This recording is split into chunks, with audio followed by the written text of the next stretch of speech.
said here by Dan Raisin Kane.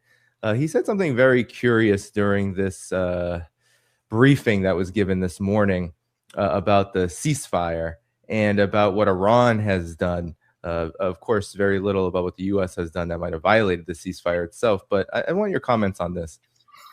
The map shows the examples and samples of Iranian attacks against commercial vessels in the Strait, as well as the Gulf of Oman, and up in the Arabian Gulf. Since the ceasefire was announced, Iran has fired at commercial vessels 9 times and seized 2 container ships.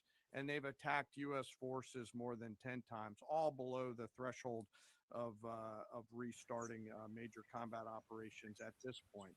You can also see the group of tankers and cargo vessels in the U.S. blockade line, as I mentioned. As a result of Iran's indiscriminate attacks across the region, there are currently 22,500 mariners embarked on more than 1,550 commercial vessels trapped in the Arabian Gulf, unable.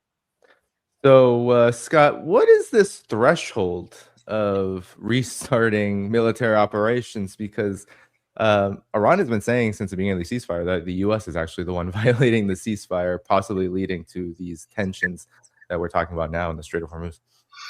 Well, I mean, it's curious when he speaks of a threshold, but he hasn't defined what the threshold is. So we don't know. It could mean anything.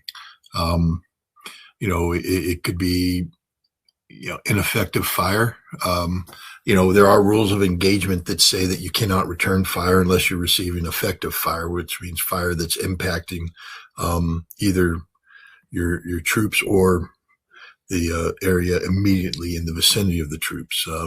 Then you get to respond. So